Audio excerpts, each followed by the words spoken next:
Sure. Hi. Nitish Pankaj was of 1995 batch from our college.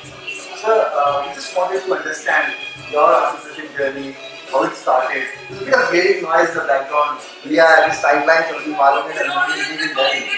So why don't you please start off with saying what is your venture and how did you start off? See, basically, right now my venture is into organic food. We sell our products in the name of just organic brand. So my journey started in 2011.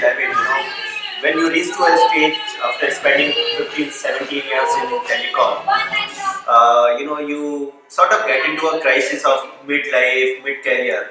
That's when I decided, you have got only single life, and if you just spend your life doing the work for someone else will actually, come and make you work for himself. So that's when I decided that, let me also look at the other side of the grass, which everyone says that, other side of the grass is greener.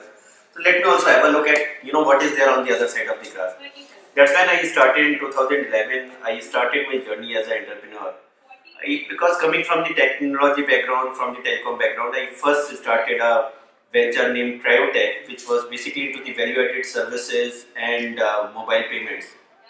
It couldn't work out the way I wanted it to work out. In 2 years, I was sort of fed up with the technology, the same clients, the same people to interact with, and all those kind of things. And that's when I decided that let me try and do something else, because that was the whole idea of doing entrepreneurship.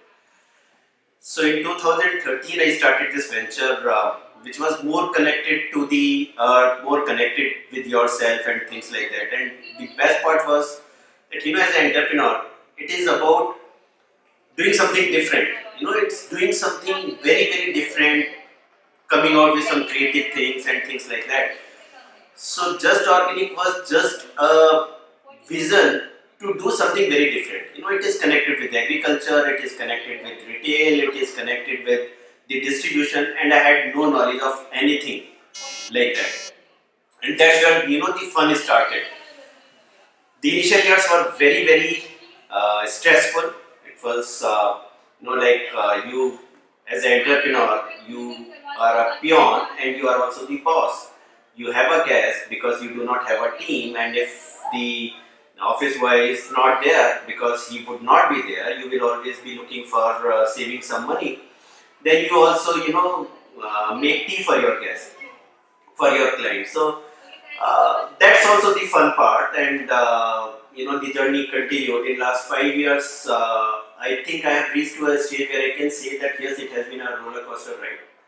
It continues to be that way. You are always fighting for something else, something to do with either the sales or the money, or the fundraising, or with your employees issues.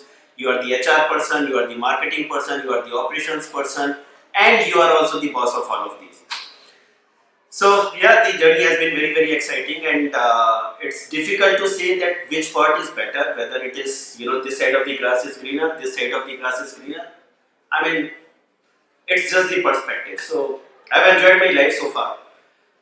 The initial life of 17 years as a telecom professional working for the MNCs, and now these 7 years as an entrepreneur.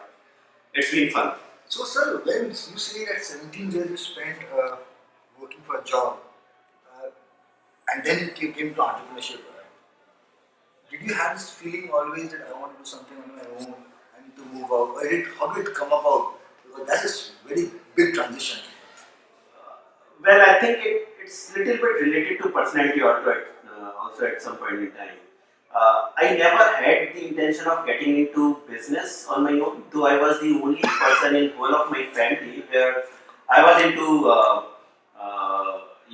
service, and everyone else in my family, my cousins and everyone, because I'm a Agrawal, right? So I belong to a community where everyone is into the business. I was the only one who became an engineer and became basically a service person. I never had any intention of getting into the business, but it just happened. It was just on one fine day, sitting with two other friends, and one of the friends said that, "Boss, enough is enough. We have reached to the stage where we had to reach." I was basically at that point in time handling the Asia operations for a big multinational, telecom multinational, and he said, enough is enough. Where do we go from here? We just keep on getting more promotions promotions, maybe more salary and things like that. So what's the end? We said, okay, let's quit. Great, sir. So, somebody who is not that experienced, maybe 0, 1, 2, 3, 4 years, and is thinking about entrepreneurship, should they go in or gather some more experience, or how do they think this entire structure? See, well, I think at this point in time, the time is exactly right. You will not get more conducive environment than this that you have right now. So if you have a little bit knack of doing the business, you should just get into this. Don't plan that much, don't think that much, just get into this. Because the moment you decide that you have to do it, just do it. If you keep on thinking, there will be so many thoughts that will be coming in. You will just continue thinking that whether I should do it, I should not do it. If this happens, what happens? If I don't do this, then what happens? So all those kind of negative thoughts that pull you down. You talk to your family, you talk to your friends, and nothing is going to happen. Trust me, nothing is going to happen. So if you have decided, if you think that yes, you can do it, give it a try. Give it a try for 6 months, give it a try for 1 year, give it a try for 2 years. You have all the time with you. When I started my journey as an entrepreneur, I was already that time, almost 38. I had a family, I had so many liabilities to take care of. You guys would not have any liabilities to take care of, just with 1 year, 2 year, 4 years of experience. Just go for it. So, final year, third year in college, there were many options. Maybe I want to become an IAS officer, a government job, PSUs.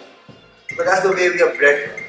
So, among different options, Yeah. how do you think and see your competencies and your strengths, your weaknesses to go about choosing one career option? How do you plan out?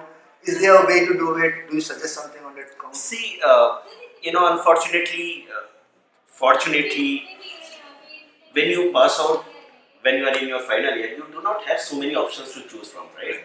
At this point in time, the things have not changed that much, in 95 what it was and today what it is.